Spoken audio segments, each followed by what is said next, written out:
Bonjour à tous, bienvenue dans une nouvelle vidéo Looker où là on va vous présenter comment créer son premier projet. Donc aujourd'hui je suis avec Ruben.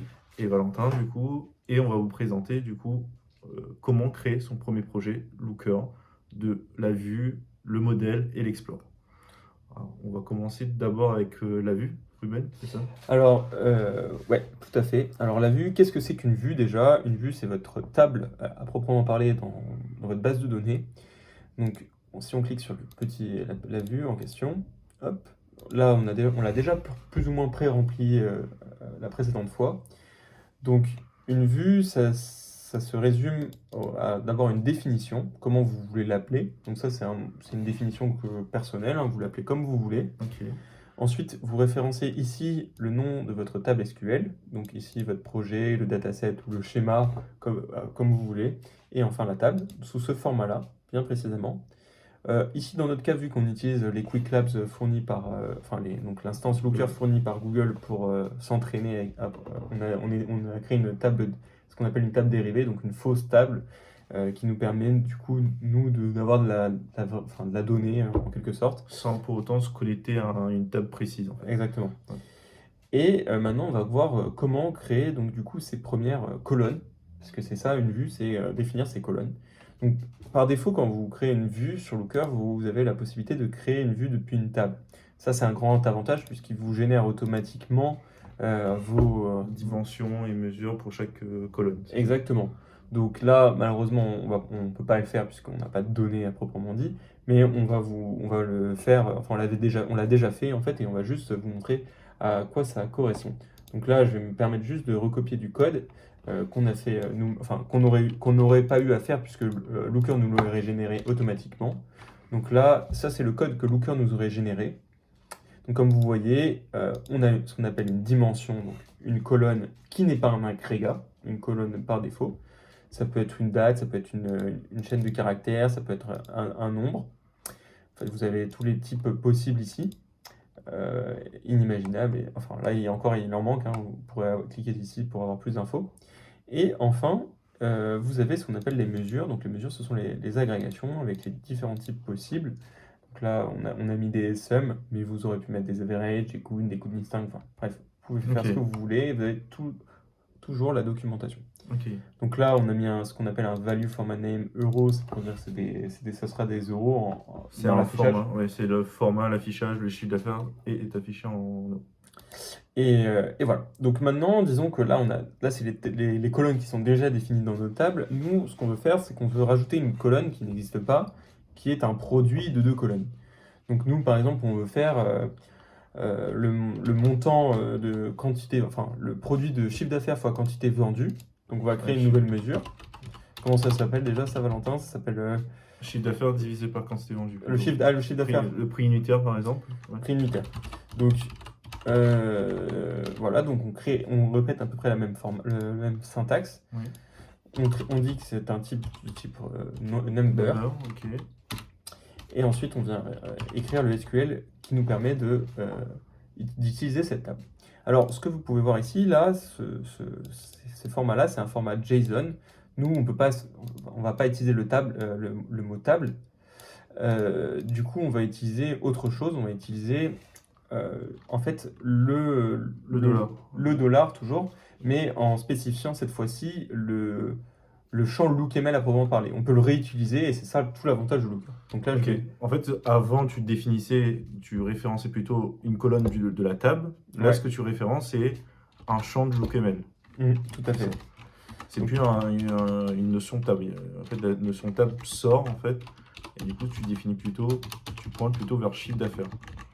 Ok. Et donc ensuite, on va référencer quantité vendue. Ouais. Tac.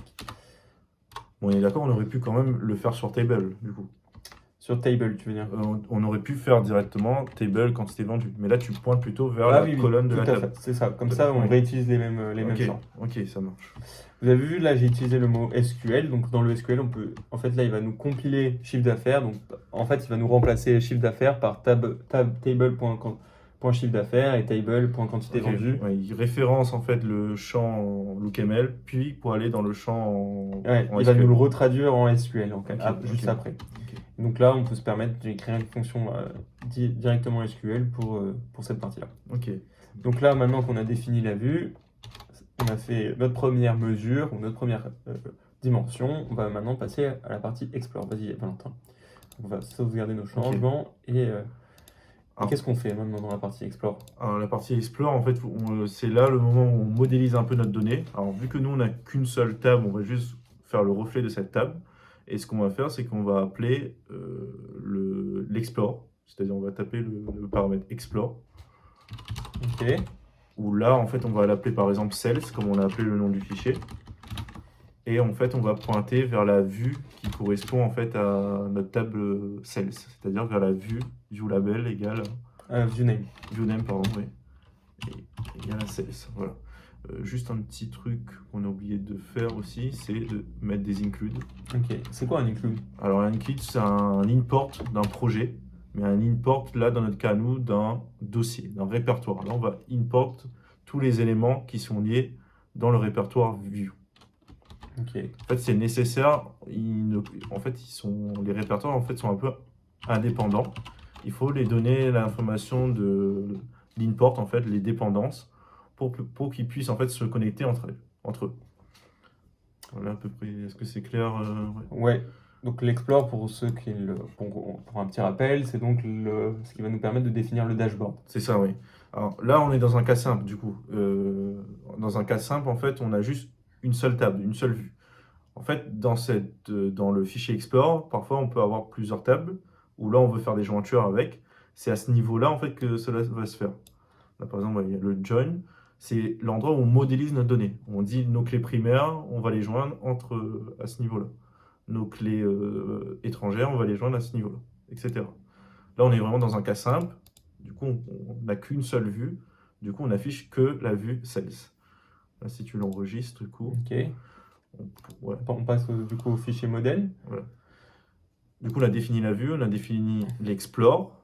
Et là, on va définir modèle, ce qui va nous permettre de définir la connexion en fait, qui est nécessaire en fait, pour le Alors, bon fonctionnement de Ouais. l'explore. Ouais. C'est quoi une connexion alors, Valentin?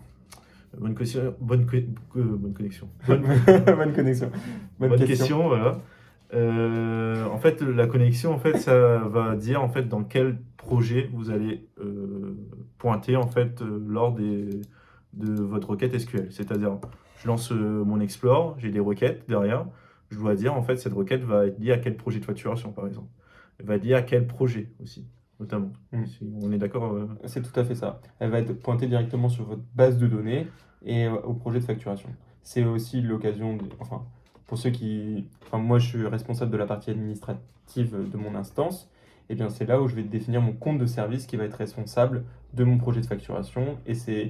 On peut tout à fait associer des droits un peu particuliers.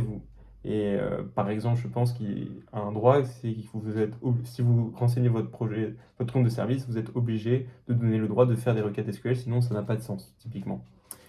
Donc, là, on va définir tout à fait la connexion. La connexion, je précise, mais malheureusement, ici, dans cette instance, je ne pourrais pas vous la montrer, mais on l'a définie à cet endroit-là, dans les niveaux projet. Mais nous, on n'a pas les droits, donc on ne pourra pas vous montrer comment ça se passe. Ouais. C'est que les admins qui sont capables de le faire. Et donc, on va, sans plus attendre, utiliser la connexion que le Quick Labs nous a fournie. Donc, c'est celle-ci. Hop. Mais après la connexion, qu'est-ce qu'il y a après, Valentin? Après la connexion, du coup, il faut toujours mettre les includes, du coup, Ouais. de bien dire en fait, le modèle dépend en fait beaucoup de l'explore, du coup, et du coup, on doit include tous les éléments du projet explore ou l'explore qui nous correspond. Donc, dans ce cas-là, moi, je vais prendre Sales.explore. Ouais. Ok. Ok. Voilà. Donc là, vous voyez, il n'y a pas .explore. Enfin, c'est pas .explore, c'est .explore.lookml parce que c'est un fichier explore comme on a vu la dernière fois. C'est la spécificité des explores. Des explores, ouais. Excusez-nous, on avait une petite coupure. C'est juste qu'on avait oublié un S et du coup, forcément, ça buguait. Donc on va juste poursuivre de là où on en était. Du coup, je te laisse continuer, Valentin. Ouais, de ce qu'on disait, en fait, on voulait que dans le modèle, en fait, on include l'information de l'explore un modèle est automatiquement lié à un explore. Donc on va dire que le Sales Explore va reprendre en fait les connexions. Donc on va l'include dans le fichier Training e-commerce model, comme l'a fait Ruben du coup. Juste pour résumer, un explore, c'est un ensemble de vues, c'est un regroupement d'ensemble de vues, et un modèle, c'est un regroupement d'explores. L'explore, oui. Donc vous pouvez avoir un modèle qui regroupe certains explores et un autre modèle qui regroupe d'autres explores. Ouais. Donc ça peut être des modèles indépendants, et donc c'est pour ça que dans ce cas, à nous, on dit qu'on veut juste include cet explore-là et pas un autre, par exemple. C'est ça. Et très important en termes de fonctionnalité, le modèle permet d'avoir les connexions. Le modèle permet d'avoir les connexions des explores. Les explores, c'est des regroupements de vues, ça permet de modéliser du coup les vues. Et par exemple, si dans votre connexion, vous dites que cette table-là n'est pas disponible, enfin vous ne pouvez pas requêter sur cette table-là, eh bien dans Looker, vu que vous utilisez cette connexion, enfin vous ne pourrez pas requêter. Enfin, si le compte de service ne peut pas accéder à la donnée directement depuis votre base de données, ça ne marchera pas dans Looker. Ça permet de bien distinguer qui a le droit de faire quoi, qui sera facturé, etc. Ok, C'est- oui, c'est ça ça, gère la- la connexion, grosso modo, Ouais. les droits et les facturations. Exactement. Ok. Normalement, c'est tout bon. On a défini l'explore, le modèle, c'est la vue. Ouais, Et là, on va vérifier si tout fonctionne bien en allant dans l'explore. on peut aller ici, non, dans l'Explore. Tac. Et en fait, si on clique sur la petite flèche, on peut donc C'est ça. explorer à partir d'ici. Et tester notre instance, du coup. Si tu cliques sur tes... Voilà, on va rajouter tous nos champs et on va voir si on n'a pas d'erreur pour le moment.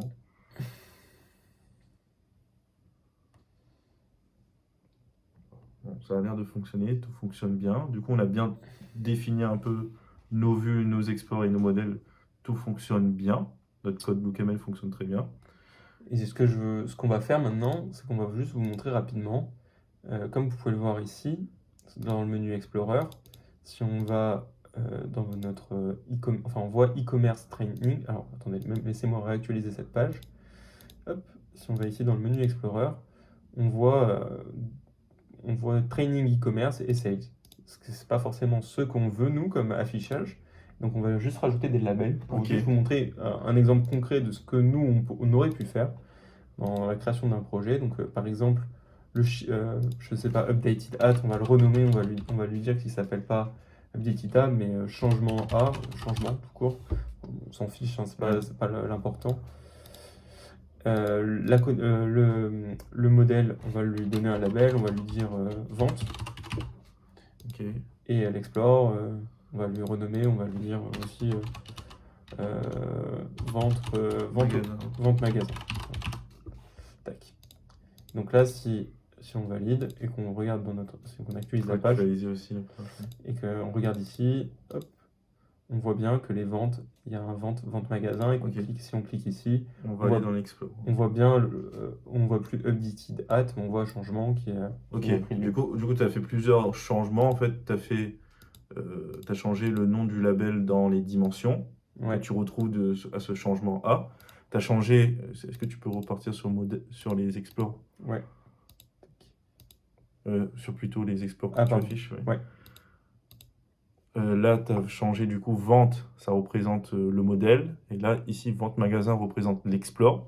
Du coup, on voit un peu le changement dans l'instance Looker. Les ventes représentent des regroupements d'explore. Là, on n'a que vente magasin du coup. Vente magasin représente le nom de l'explore. Et changement A, c'est une modification d'un nom de champ. Exactement. On peut labelliser tout et quasiment tout en fait dans Looker. Donc c'était vraiment un exemple très basique de ce que vous pouvez faire. Et voilà. Ok. Du coup, là, on a déjà un peu créé notre premier projet. Exactement. On a notre explore qui fonctionne bien. Et on verra dans une prochaine vidéo comment, en fait, à partir de cet explore, construire une vise et peut-être après construire un tableau de bord.